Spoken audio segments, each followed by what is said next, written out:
Welcome to Time Turner Thursdays, a special feature of Hogwarts Radio that revisits some of our more popular episodes over the past 10 years. Episode 123 was released on January 10th, 2013, and features a transcriber ensemble. Bailey Riddle and Marissa Reynolds make their hosting debuts on the podcast. The panel discusses the roles of various supporting characters of the Harry Potter series and what they did to assist our main characters. There's Twitter shoutouts, magical memories, and much more just ahead. We hope you have as much fun re-listening and revisiting some of these older episodes as we had recording them. Thank you for your continued support of our podcast.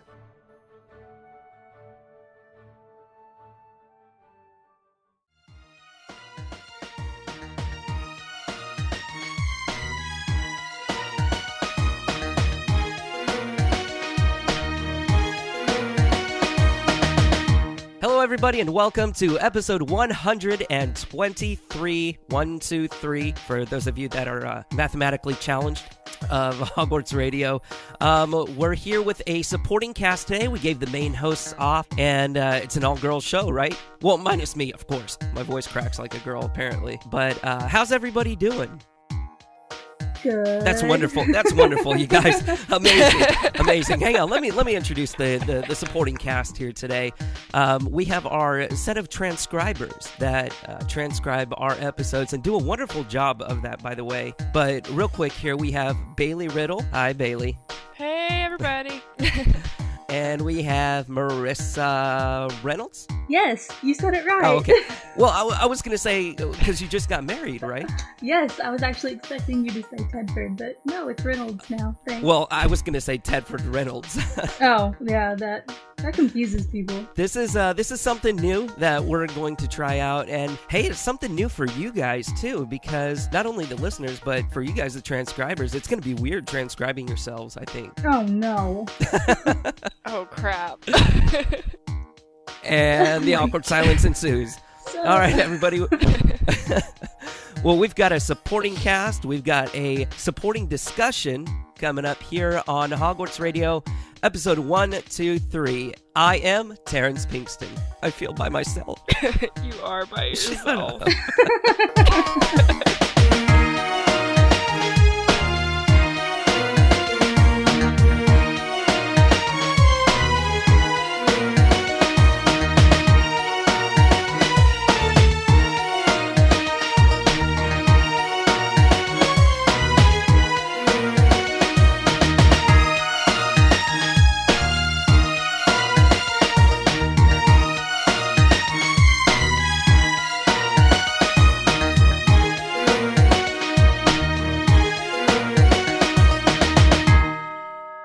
You guys are like the sisterhood of the traveling transcribers of Hogwarts Radio or something. Dude, we That's were good gonna stuff. do a sisterhood thing too, and we totally didn't. Oh, yeah, Yeah. with the books. I was going to ask how that worked out, but you just answered that. So maybe you guys should get on that. Yeah, new year, new There you stuff. go. New resolutions, new stuff to not be fulfilled. Great stuff. Great stuff. Thank you so much for what you guys do. And for all of our transcribers, really, we have a pretty big team, and all of our staff. I mean, there's just so many people that make things happen behind the scenes of Hogwarts Radio that keep things going, not just the host of the podcast. So thank you so much, you guys, for everything that you do. And let's go ahead and get to this week's news. 3 stories that we wanted to touch on here. Emma Watson's new Lancome promotion called In Love. Well, the collection called In Love. And Cosmo has a interesting article kicking off the 2013 calendar year with a new stunning look. Emma Watson shines in the all-new Lancome In Love collection that was launched earlier this past week. An article in Cosmo, as I just said, states, the perks of being a wallflower actress looks absolutely stunning in fierce turquoise eyeliner paired with bright pink cheeks and lips. Inspired by street art murals and vibrant tones of nature, Lancome's new SS13 In Love is all about taking a breath of fresh air. Mixing up bright neon colors with soft pastels. Oh my god, I feel so horrible reading this. You really can't go wrong with these beautiful, bold colors. It's totally different from Emma's previous ads for Lancome, showcasing more vampy, gothic beauty. We definitely prefer this brighter, youthful look. What do you guys think? Does she look really beautiful in it? Well, yeah, it's Emma Watson. Okay. I mean, yes, I know. It's Emma Watson. But, I mean, you guys have had a chance to look at this on Cosmo's website and, at the, I guess, the picture that they have of her. I mean, does it really fit her? What do you guys think as women? Because I'm totally going to stay out of this discussion because I don't wear makeup, and that's a good thing. Very fashion model. Like, I could not wear that to school, just saying. But Well, what do you like about it? What do you like about the ad or the way that she looks? I mean, is there any specific characteristic of the makeup on her or the makeup in general that appeals to you? her eyelashes are pretty. Her eyelashes are pretty. That's all that appeals to me about this is the eyelashes are gorgeous. Like, they're very long and defined. But I was reading this and I was just completely ripping the article apart, like making notes on it and stuff. So, Well, what about the article did you not like? well, first of all, no, I'm not saying I didn't like this. I just thought it was interesting that they said the perks of being a wallflower actress instead of the Harry Potter actress. Like, I know that's her newest movie out, and it's still in theaters, right? No, it's not. Yeah, it Oh, is okay. actually. Well, yeah. It's at the dollar movies. Just pointing that out. Yeah. Well, it's still kind of big news, so I understand why they did that. It just kind of took me by surprise because we're mostly used to seeing her as the Harry Potter actress. It's Hermione, and I like that they're kind of moving away from that. But just some of the wording that they used in this, I just started laughing. Like, street art murals. And all I could think of was graffiti. I was like, I don't want my face to look like graffiti. You can't go wrong with these beautiful, bold colors. I really want to add a disclaimer that you can't go wrong with these beautiful, bold colors if your occupation is a circus clown. Oh, wow. That's a little rough. No, really. like, okay, if you do it correctly, apply everything correct. This is really weird to be talking to you about, Terrence. If you apply all of these things correctly. Hang on, I'm taking notes. On your face, then yeah, you can pull it off. But to say you really can't go wrong, I mean, yes, you can. If you don't know what you're doing, you can. So, I don't know. I didn't like how they did that. But I did love that they took a stab at the vampires. That was pretty funny. Well, it says vampy look. I mean, it's really not taking a stab at him. Yes, it is. Anything per se. It is. No, it isn't. I mean, I don't think it's painted in a negative light. No, okay, just no. I'm just gonna agree. No, but like, there was only one other thing that I really thought about when I was reading this, and it was talking about, brighter, youthful look, and about Katy Perry and how she's bringing all this out, and all these bold, bright, vibrant tones, and I was just thinking, oh my god, we're turning into the Capitol. Like, that was it. You know what? I didn't even think that until you just said something about it. Yeah. I don't know. I don't know. What do you think, Bailey? I mean, is this a collection that you would like to have? Is this something that you would like to wear? I don't know. I mean, I think that it represents spring well, which is what it is. It's a spring campaign, but I don't think personally that I would wear anything ridiculously bright like that. You know what? If I was a girl, I would wear it. I mean, I think it looks beautiful, especially on her. Now, yes, it all depends on the person, and this much I know because I've been around women a time or two, and this much I know that.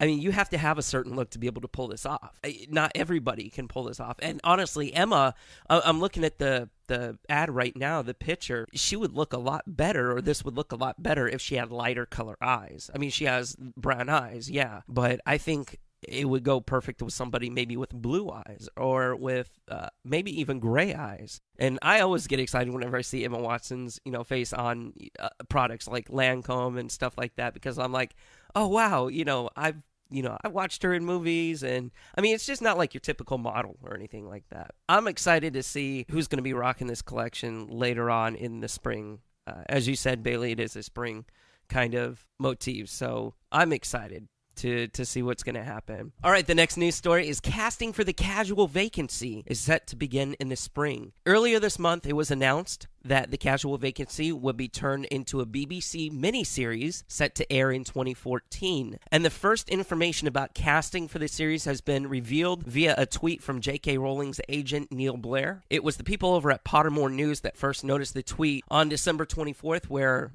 Neil stated that casting for the series will begin in late spring. Now, firstly, who's finished the book out of this small group here? I know the hosts, our regular hosts, I think maybe one or two people have read it. what about you guys? Nope, I got like 50 pages in, and it's been sitting on my table ever since.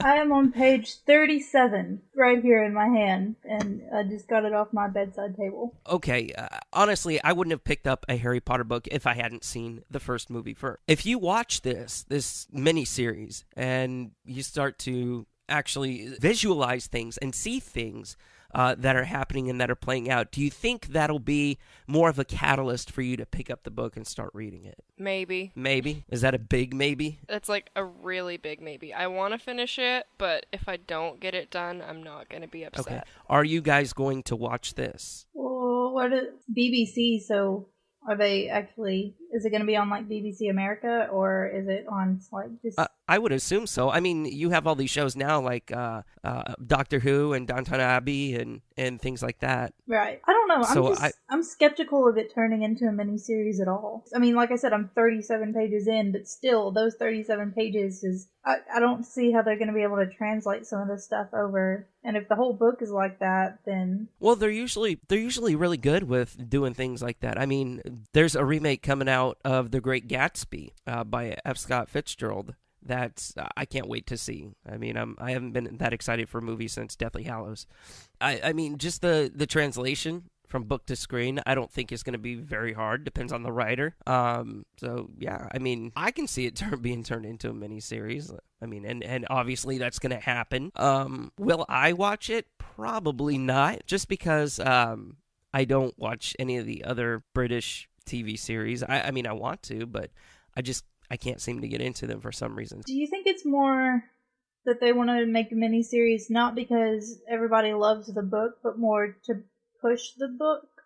Because, I mean, just listening to...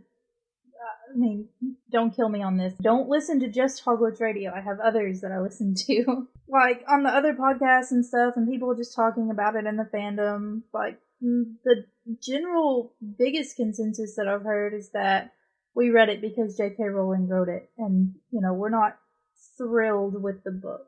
I mean, a lot of us struggle just to finish it, which, I mean, mine's just been finding the time since I've been moving, but a lot of it's been, oh yeah, I got so far and didn't finish, and I'm just wondering if they're doing this miniseries more to promote it and to say, no, look, this is really good, and, this is the whole storyline, and you should go read the book, and instead of oh my gosh, this is an amazing book, we have to do a production about it.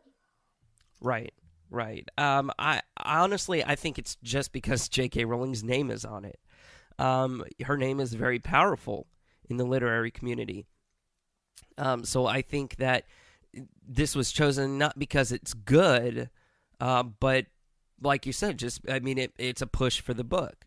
The sales for the book, it wasn't bad, but it wasn't good. I mean, obviously, it's not Harry Potter. It never will be at that level.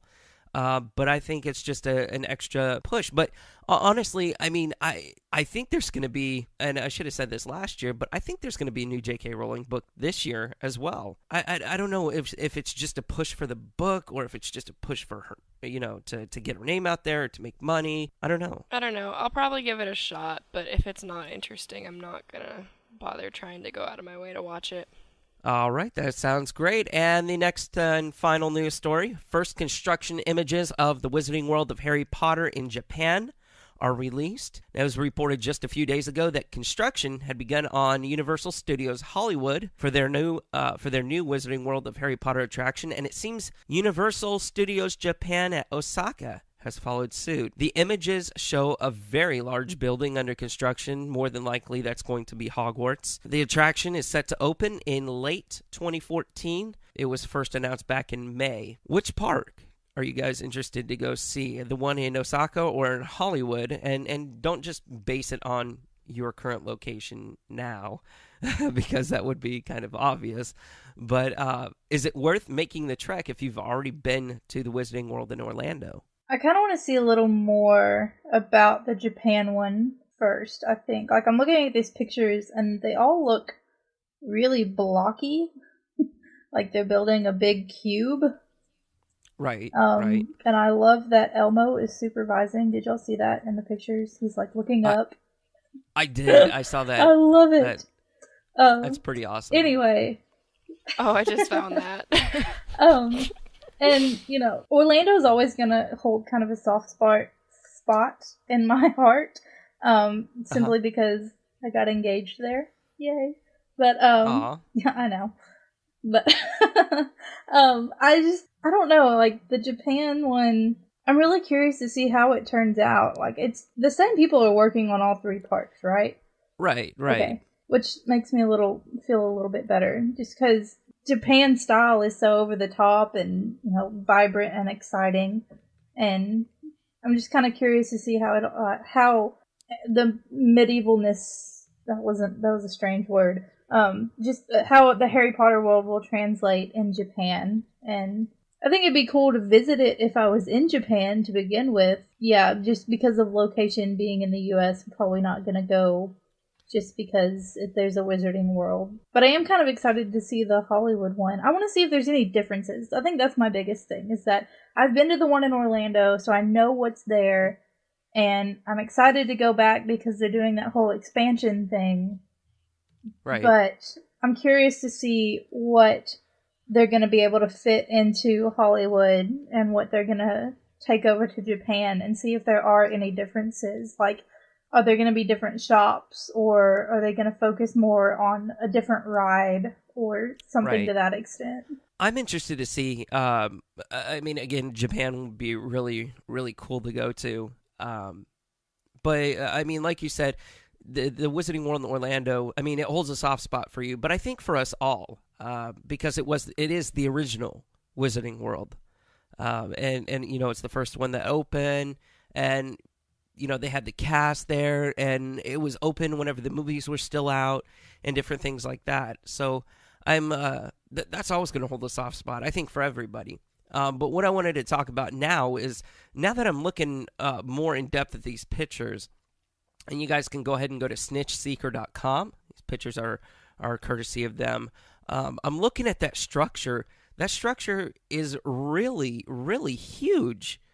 And comparing that to Hogwarts in Orlando, I honestly don't. I don't think that Hogwarts in Orlando is that big, unless this is just a platform for the castle to sit up on, or something like that. I mean, in Orlando, you can see when you walk in, obviously the castle is there, but then there's like a giant soundstage kind of that hooks onto the side of the castle, which is where the ride actually Right, takes right. place. So maybe this ride is just going to be longer than the one in Orlando is. I That's don't know. interesting. Will they have the same kind of ride? I would assume so. I would like to assume that they have some sort of continuity within all the parks. All the parks are going to be shaped the same way, and I think that's also very important. I hope so. But then again, I feel like if I went to Japan just to see the Wizarding World and it was the same exact ride, I'd be a little Right. upset. Okay. Well, that does wrap up this week's news. And if you guys have any questions or any comments about anything that we've discussed up to this far today, go ahead and email us at staff@hogwartsradio.com. We will go ahead and answer your emails there. Okay, guys, let's move on to our main discussion today, and we're going to discuss the supporting cast of Harry Potter, supporting characters. And what we mean by supporting characters, not necessarily the supporting movie characters or anything like that, but the characters that supported the trio. So it could be a main character that we would talk about. So since we have people on the show today that support Hogwarts Radio behind the scenes, I thought that would be fun to talk about the supporting cast of characters that support the trio and how they shaped the series by doing so. What we're going to do is discuss one from each house and give you a little background and how they supported our heroes. So are you guys ready? Yeah. All right. Well, let's talk about the Gryffindors. Who are my Gryffindors here, by the way? I am. Nobody else. I'm the only Gryffindor Nobody. here? I'm a Guys. Gryffindor, but still. Well, besides you, Oh, Terrence. yeah, because I don't matter. Ravenclaw. Yeah, exactly. Awesome. Well, the Gryffindor that I wanted to discuss today is Neville Longbottom. And let's go ahead and, I mean, everybody knows Neville. If you're listening to the show right now for the first time, you know Neville. If you've been listening, if you've watched the movies, read the books, everybody knows Neville, his characteristics and traits. Let's just go ahead and run through a little bit of background about him. Whenever he was younger, Neville was clumsy, forgetful, shy, and many considered him ill-suited for Gryffindor because he seemed timid. However, Neville proved that the Sorting Hat had seen bravery underneath his insecurity as he stood up to his only friends in the first year. Later became one of the DA's most courageous members.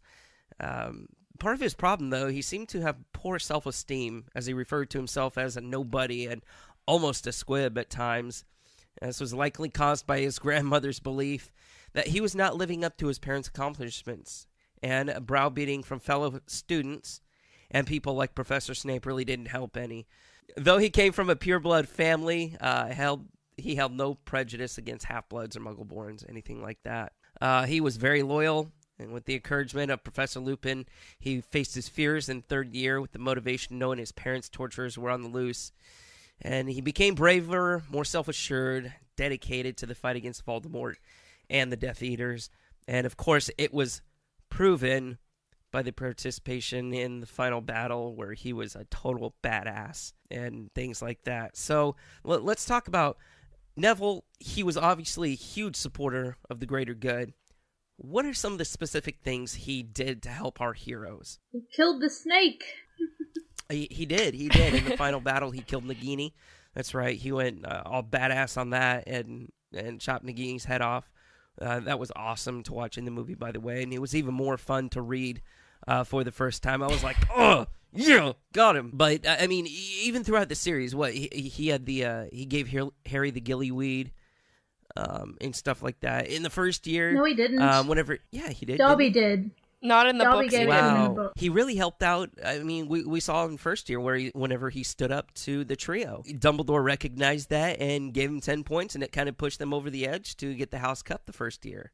What are some of the things that he did mentally to help our heroes? I mean, especially in the 7th book when Neville is at Hogwarts and he kind of starts up Dumbledore's army again and everybody in the Room of Requirement, and he's getting them there, trying to raise up against the Currows and against Snape and everything. So I feel like he's trying to support Harry and the trio, even though he's not actually talking with them and helping them directly. Right, exactly. You're exactly right. I mean, he stayed faithful to Harry. It was really kind of, I'm not going to use the word cute because I don't use that word, but it was really kind of an awe moment that you found out, whenever you found out that he was just doing all these things and helping the people at Hogwarts, and what he had to endure during that 7th year at Hogwarts, the torture and stuff like that. So it was kind of, Neville became this total, really amazing badass during 7th year. He kind of took the reins, like you said. Well, then there's 5th year where he backed up Harry when he kept saying, Voldemort's back, and that was when the prophet was saying, nope, he's not back. Nothing, everything's good, and people were starting to believe the prophet over Harry, and Neville was one of the very few that stood up and said, no, Harry's right, like the whole time. When you had Seamus, who he and his mom were like, no, the prophet's right, it's the prophet, we have to listen to it, and Neville was one of the very few that did stand up to everybody else, even though everyone else was saying Harry's a liar. He backed him up and supported him. And that was kind of a big deal back then, especially to a 15-year-old angsty kid, And then there's when they go to the Department of Mysteries in the 5th book, Order of the Phoenix, and Neville is there alongside Harry, along with some other people supporting. Right. When being threatened and tortured by Death Eaters during that battle, he told Harry not to give them the prophecy. He's like, don't do it, Harry. Even whenever he had wand to his head. It really shows the kind of person that he is. I think that showed his true colors. He really didn't care about himself. I think he was the best person in the series who defined the greater good, because he wasn't selfish at all. I mean, we could make this argument with Dumbledore, but Dumbledore, of course, he had turned out to be a flawed character. I don't see Neville as that. I don't see Neville as being flawed. I mean, maybe like in the first, couple of books, where he was scared of his grandmother and Professor Snape and things like that. But, his true colors really come out. Sixth year, he participated in the Battle of the Astronomy Tower along with Luna, and he was the only member of Dumbledore's army to reply to the summons via the coins. Seventh year was just loaded with him, as we had talked about. Well, and, even the sixth year, I mean, it's not in the movies, but in the books, when Snape kills Dumbledore and they come down and they're actually fighting in the castle, Neville is one of the ones that comes out and fights as part of Dumbledore's army, right? Right. So, I mean, he's always there on the edge waiting to jump in and help out. There's a really good comment here. I'm looking on some website called Sci-Fi Stack Exchange, and they say there's a comment that said, first of all, in the first 4 years, it really isn't shown that Neville is not brave. The only thing he's really afraid of is his grandmother, maybe Snape during potions with good reason. You may be confusing. Let me see. I think this is to a previous comment, but it's part of the same thread here. You may be confusing the lack of confidence / assertiveness with not being brave, but they're not the same. First 4 books, he's clumsy, does not yet really show any magical talent. Starting with the 5th year, he's shown to have changed and repeatedly proves his bravery and willingness to fight. He does show, of course, bravery in the first years we talked about. But the real Gryffindor-y Neville emerges in the 5th year. And, I mean, in his 5th year, he shows a very, very significant improvement in his magical abilities while in Dumbledore's army. And, it's partly due to the motivation that he has to fight and kind of avenge what the Lestranges did to his family. What makes him such a likable character is the fact that not only does he stand up, but he's the underdog, and everybody can relate to an underdog. I mean, he kind of warms your heart. In the first few books, you really want him to succeed, and you really want him to find Trevor the Toad, and, you feel bad when he stands up to his friends and they, petrify him. And like you were talking about through the first 4, when he's really clumsy, you really want him to succeed because he has such a good and pure heart. And then you get to see him succeed in Deathly Hallows, and just everybody can relate to that, going through the awkward stage of life and then finally being able to come into your full being. And I think that's why everybody loves him so much, is that he is so lovable and that his heart is so pure, and he's such a good, loyal friend, and he's finally able to shine. So that's it about Neville. That's all we have about Neville. Let's go ahead and move on to the next house here. We're going to talk about Ravenclaws, and the Ravenclaw that we selected is Luna Lovegood. Now, of course, everybody knows that Luna is an extremely quirky girl. She has a serene disposition and many eccentric beliefs and qualities. She was a complete nonconformist, as she lacked self-consciousness and wasn't afraid to show who she truly was. Luna was also highly intelligent and unusually perceptive of having been sorted into Ravenclaw, where, in quotes, where those of wit and learning will always find their kind. Although many thought Luna was bizarre, Harry, Ron, Hermione, Ron, Neville, Ginny, Dean, and Ollivander eventually became very fond of her, not to mention all of the readers. Her demeanor and voice were often distant and dreamy, and she would drift away from a conversation that she didn't find interesting, and that was really cool. She had an uncanny way of making others feel uncomfortable by being bluntly honest, and which was a knack for embarrassing honesty, according to Harry. She was completely unflappable and rarely seemed anxious or under stress or even difficult circumstances, such as being a prisoner of Malfoy Manor.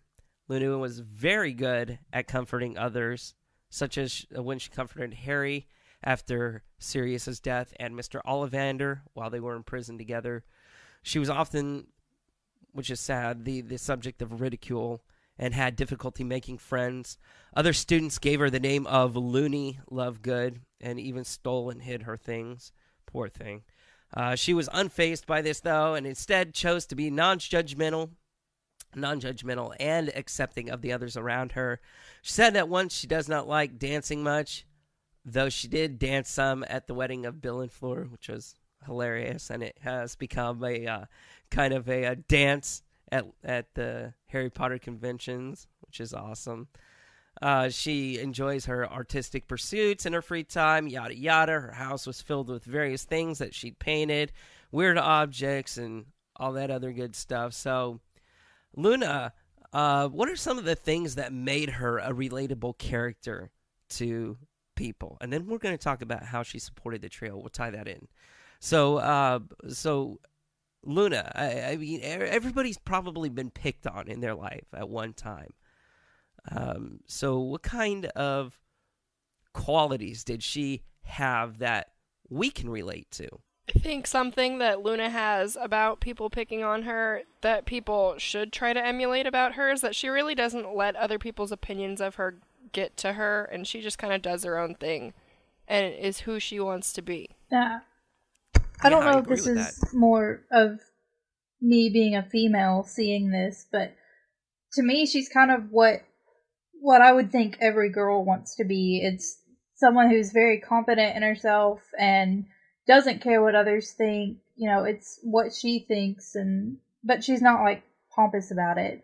She's not like, I'm right and you're wrong. She's very tolerant and open to all these different ideas, and she's absolutely vibrantly creative, which, you know, Pinterest is wanting all of us to be. And then she's just really, really happy, like, all the time. Nothing brings her down. And that's such an amazing quality that, in fact, that's my New Year's resolution, is to not let the little things get to me anymore. Like, just to be more happy and to shrug off all the little stuff and, you know, people's opinions that don't really matter, and just be more myself. And that's exactly what Luna is, and what I think if not every female, everybody, you know, tries to strive to be. Well, can you see some negative things with the way that she is, with her qualities? Because honestly, if you're just this happy-go-lucky person all the time and don't let things get to you, eventually they get to you. I mean, they bottle up, and whether you recognize it or not, whether you realize it or not, that is going to become uncorked. I mean, it's like filling a glass with water. You keep filling it with water, eventually the water's going to overfill. I don't think Luna does that, though. I mean, I honestly don't think things bother her to the point that they would bottle up. I mean, some things there you can just shrug off and be like, okay, whatever. But, I mean, yeah, there's some things that you need to handle, but she's just got such an open mind that most things just kind of go, meh. You know what I'm trying to say? Very well put. No, I completely see what you're saying. But I mean, I look, I used to think like that, and I was this fairly recent. I was this person. I used to be this person, this kind of person, where I just didn't let things bother me, even the little things. I'm just, I'd brush them off. But eventually, it bottled up, and it all came out. Whenever that happened, all hell broke loose. So I could, whether you want to think it or not, I mean, whenever things happen, and I mean, you just don't brush them off. They eventually get to you. I don't know your whole situation, obviously, but that to me is kind of why we have like our friends and family to turn to. I try really hard to like be that happy-go-lucky person, but when things do like upset me and get to me, I'll turn to Chris, my husband, and I'm like, look, I need to talk about this. Or I'll call up my mom and be like, Mom, I'm having some problems and I want to talk to somebody. And there's those, that handful of people that you can turn to and vent to and discuss things with, instead of just, letting it all out in the open. And when I'm around someone that's really upset or like having a fight with somebody else, then their bad mood kind of transfers onto me, and I don't want to be that problem for somebody else. Like, I don't want to be in a bad mood around people and then, that make them in a bad mood. Now, the way that she was, do you think that had an impact on the trio as far as the way that they went about doing things? I mean, whenever she was around them, obviously. Well, it makes you think a little more, I think. Just thinking about, when they're looking for the diadem, and I don't remember who says it in the book, but in the movie, Cho says, you can't, or no one alive has seen it. And Luna's so open-minded, she's like, okay, obviously we have to talk to somebody that's dead. Whereas Harry and Ron and Hermione are just like, oh crap, you know, we hit another dead end. And but the fact that she thinks about it so out of the box is really what helps them to find the diadem in the end, because they talk to the Grey Lady. And just being so open-minded about it and thinking that where there's a will, there's a way kind of thinking will help. So she was kind of like that variable out of I mean, she wasn't part of the trio, but she was kind of like that character, that variable in the series that made you, like you said, think outside the box and made you see other things differently. And she wasn't necessarily dumb about the things that she said or about her beliefs or anything like that. It's just, it exposed you to, wow, there's other people that, you know, that possibly think like this, and there's other people and there's other ways that we can learn from thinking these certain ways. Right, and it happened again in the 5th book when they're trying to get to the Ministry of Magic, and she's like, well, we'll fly, of course, you know, thinking of the Thestrals, and everybody else is just like, okay, yeah, that works. Right. So do we see, I mean, obviously she was brave. She was very loyal to the very few friends that she had, and even supporting Harry whenever he was outlawed by the Ministry of Magic. She also displayed admirable bravery during both the Battle of Department of Mysteries, we just said, Battle of Hogwarts, and things like that. So how did she support the trio even when they weren't around her? Well, just the fact that she did support them. I mean, that when, you know, conversations, and she was there supporting their side. Kind of the same with Neville, like when people didn't believe, and, you know, she was one of the few that did. Okay, well, let's move on to Hufflepuff. And the Hufflepuff that we want to talk about here is Ernie Macmillan. Ernie Macmillan. I don't know how you say his name, his last name. Macmillan? I think it's Macmillan. Okay. And if you have any kind of hate to the way that we pronounce it, our email is bailey@hogwartsradio.com. So, thanks. Ernie Macmillan, despite being somewhat pompous, Ernie was loyal to his friends and always honest, the traits of a true Hufflepuff. He would usually shake Harry's hand in a pretentious manner and speak in a somewhat ostentatious and presumptuous manner. He was never afraid to speak his mind and could readily admit when he was wrong. As a student, he was hardworking and strived to get good marks, which was particularly evident in his 5th year when he claimed to be revising for his owls around 9 hours a day. So he also displayed great bravery and loyalty in his participation in the Battle of Hogwarts. Ernie did, however, seem to have a habit of jumping to conclusions in regarding Harry Potter. In his 2nd year, he believed and ultimately spread a rumor that Harry was the heir of Slytherin. During his 4th year, Ernie made a disapproval of Harry's participation in the Triwizard Tournament as an illegal 4th champion clear, claiming that Harry had done it to steal the spotlight from Hufflepuff. Despite being a pureblood and proud of it, Ernie never displayed any prejudice towards those of a different blood status, as many of the other purebloods did. In fact, his closest 2 friends at Hogwarts were a Muggleborn, Justin Finch Fletchley, and a half-blood, Hannah Abbott. And he looked out for them both throughout his studies. Ernie was also one of the first to openly express his support for Harry and Dumbledore during the Ministry's smear campaign against them. So I know a lot of people really, really like Ernie. But what are some of the positive things that you guys liked about this Hufflepuff? I think he'd make a good politician. Well, because he jumps to conclusions at first and then he gets the facts. That's wonderful. No, I mean... Ernie Macmillan for senator. No, more like he stands up for what he believes in. And, you know, he presents himself in a very, like, political manner, going around shaking people's hands and kissing babies and whatnot. That being said, you said that he'd make a good politician. What are some of his downfalls as a character? Obviously, the jumping to conclusions that he would make part a good politician. Is that he'd make a good politician, right? No, I think more like he kind of has a loud mouth. He's like, right. Harry spoke in Parseltongue. He's obviously after Justin. Which, I mean, most people thought that, but he was very, like, loud about it. And talked about it and got the rumor started about the heir of Slytherin. I feel like he speaks before he even thinks about something. Kind of like a politician. Yeah. That's great. Yeah, yeah. I mean, he does. And you know what pissed me off was that he really didn't learn from it because, okay, in his second year, it was that Harry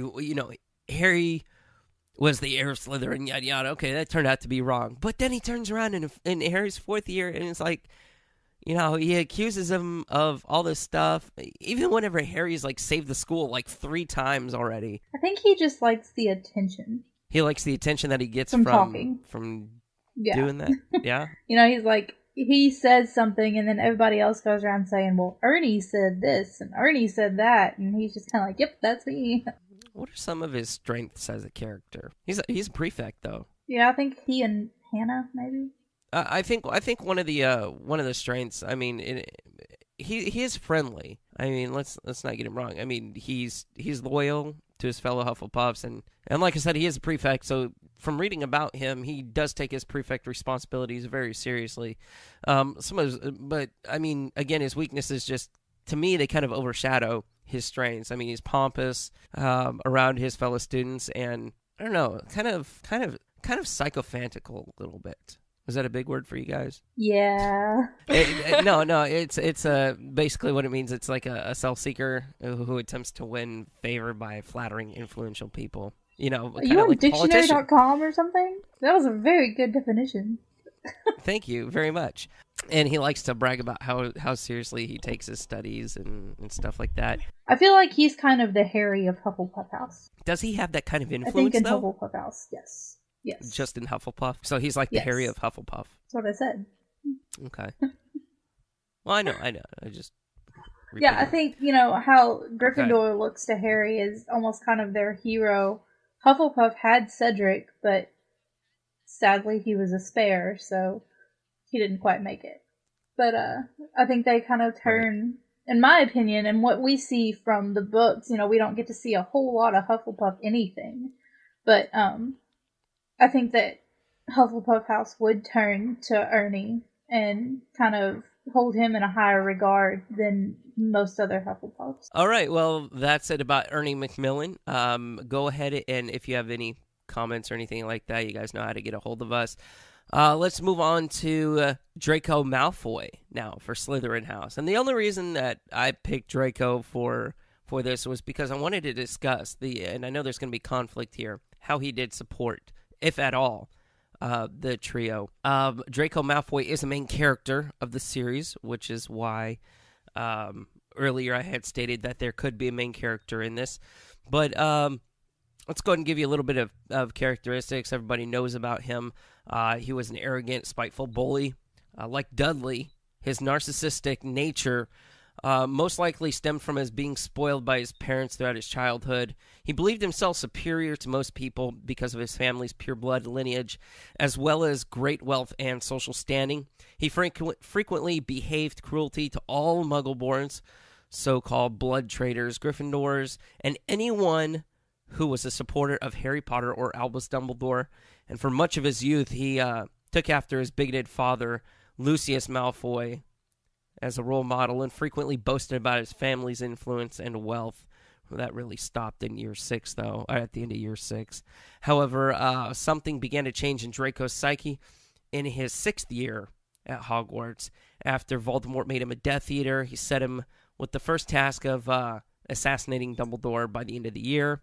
After a number of feeble attempts, Draco began to crack under the enormous pressure, and he wasn't certain of his ability to fulfill the mission, and was terrified that he and his family would pay the price for his failure. He was quite intelligent, quick-witted, capable of deducing things and coming up with clever plans based on a small amount of information. Draco had a huge role throughout the series, and we all know that he did, and we all know the things that he did to plot against the trio and their interests. But what are some of the things that he did to help them, if any? I mean, did he really do anything? Well, this wasn't specifically for the trio, but it kind of inadvertently helped them. was when he was supposed to kill Dumbledore and all he did was disarm him. And that, like, it shows a lot of his true character. Because he did that, he was then the owner, or the true master of the Elder Wand, which then made Harry the true master because Harry defeated him at Malfoy Manor. So that was kind of a huge deal. Right. But it wasn't specifically done for the trio. As far as everything that he's gone through, Draco as a character, did you feel sorry for him at any time during the series? Honestly, yes. And, like, I know a lot of people probably wouldn't, but when you kind of hear his story, like, especially when he's talking to Dumbledore on the astronomy tower before Snape comes in, and, you know, Dumbledore's just kind of their conversation about how there are all these failed attempts to try to kill him. I was just like, man, you know, to me, I recognize that Draco really didn't want this. I mean, he felt high class enough because he was a Death Eater, but he really didn't want to kill Dumbledore as much as he disliked him, and it was completely against his character. And I really did feel sorry for him because I was like, you know, he's not doing this because Voldemort told him to. He's doing it more to save his family, and that kind of hit home with me. I was like, wow, that, you know, he does have some good in him after all. And then in the Fiendfire, in the 7th book, you know, he just lost one of his best friends, and, you know, he's got to rely on Harry to save him, and I kind of felt a little sorry for him at that point because he realized how vulnerable he was, but then he turns around and he's just a jerk again. And I was like, okay, I'm over it. But there were a few, like, very sporadic moments that I did feel sorry for him, and then his character completely ruined it because he was such a jerk. Bailey, what did you think? Did you feel sorry for him at any time? I felt really sorry for him. I felt like if he wouldn't have grown up in a family that was full of Death Eaters and just everybody in Slytherin in general, that he might not have been the way that he was. I mean, it's like nature versus nurture, what you grew up with versus what your influences are. And so I feel like he could have actually been an ally to Harry if he had had a different upbringing. What if Harry had chosen Slytherin to go into? You think he would have been an ally then? He probably would have corrupted Harry, but I mean, I guess you could call that an ally, just in a bad way. Would you think that Draco had enough influence to be able to corrupt Harry like that, though? Maybe not. Maybe Harry would have in turn changed Draco instead of the other way around. So Draco, obviously a huge role throughout the series, and inadvertently helped the trio in certain ways, such as Marissa had said earlier. But honestly, I did feel sorry for him for the way that he was raised. I didn't feel sorry for him in particular because, you know, he was a young adult, he was a teenager, he made his decisions, and I think if you make your bed, you have to lie in it. So some of the decisions I don't think he was forced into. I just think that he made the wrong ones, and he learned from that. And it was a very humbling experience, I think, for him to learn the true nature of anything else but the theme of family in the series. So that is it for this week's discussion on characters. I know it was kind of a short one, but if you have any thoughts on anything that we have said throughout the discussion about any of the characters, or if you have someone that you want to recommend to us, go ahead and email us at staff@hogwartsradio.com, or go ahead and get to hogwartsradio.com and click the contact link at the top. It'll populate a contact form. Just enter your information there, and we'll get that in the form of an email. Let's go ahead and get to some announcements before we wrap up the show here today. Help nominate us for a Shorty Award under the Anything Goes hashtag. The Shorty Awards are social media awards, and we would like to get in the running for those. To vote or to nominate us, get to shortyawards.com. Just input our Twitter handle. You'll be able to see the box. Our Twitter handle is @ Hogwarts Radio. Select the category, which is Anything Goes, and type in a little message. And and go ahead and click Tweet Your Vote. And it's simple, fun. It takes less than a minute to do, and it helps us get recognized to thousands of other Harry Potter fans. The last announcement we have for you today is open positions with Hogwarts Radio. Do you need something to boost up your resume? Want to tweet, tumble, post news, collab on projects with us? Well, then shoot us an email to staff@hogwartsradio.com to apply today. We just need your name, age, and why you want to work for our amazing Harry Potter podcast and website. Real quick here, don't forget to rate and review our show on iTunes. We've gotten a couple more, and we definitely appreciate that. We have a new feed up, which if you haven't subscribed for the past, 4 episodes, you might want to do that now. A couple reasons. 1, you'll get the latest episodes or anything that's released on our feed. And 2, it'll make you stay up to date with what's going on if we release an episode, let's say, a couple of days after this one. You never know. With us anymore. But that's pretty much it. We wanted to go ahead and give a couple of Twitter shout-outs. I asked this morning who would like a shout-out on Twitter, and we wanted to go ahead and give those shout-outs now. So the first one is Sky Orchid, Potterhead4848, Helen O'Dare, Mate Atour, Jacob Aaron, DWIE0210, T_Gilly, and Jonas Yura. So, and also Stuart Rain. Stuart is also from Australia, one of our foreign listeners there. And if you would like a Twitter shout out, just go ahead and reply to us. Follow us on Twitter, twitter.com/Hogwarts Radio. Reply to us, let us know. We'll be happy to give you a shout out there. Let's go ahead and wrap up the show with some magical memories. The first one comes from Becca Nixon, and she writes, Harry Potter has completely changed my life. It's helped me deal with rape, severe depression, anxiety, self-harm, suicide attempts, and stays in psychiatric hospitals. It never fails to cheer me up. I can just open a book and get completely lost in the wizarding world. It helps me forget my problems.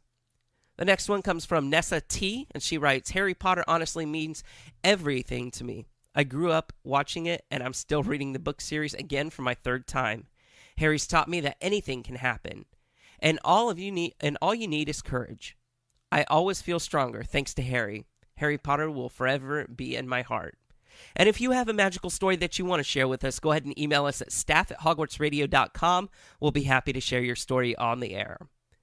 Well, guys, that's pretty much it for today's show. I want to go ahead and thank today's guests, Bailey and Marissa, again. Guys, thank you so much. It's been a lot of fun. I had a blast.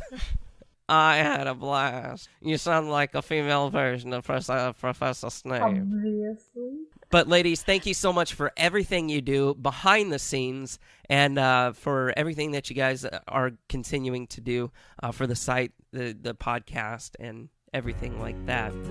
So, hey guys, guess what? You can be on our show too, to be a part of our voicemail segment. And if you're in the United States, you can dial 1-210-807-4088. And don't worry, if you're in the UK, you can also call us at 020-8144-1121. You can also Skype the username Hogwarts Radio and leave us a message there, or visit hogwartsradio.com for our handy feedback form to contact any one of us, or the old-fashioned way, email us at our first names at hogwartsradio.com. And don't forget that hogwartsradio.com also has a variety of community links to get more involved in. We have our Facebook, Tumblr, and Twitter, all that good stuff over at hogwartsradio.com, so go check it out. Thanks a lot for tuning in, everyone. Until next time, I am Terrence Pinkston, and we will see you next time for episode number 124.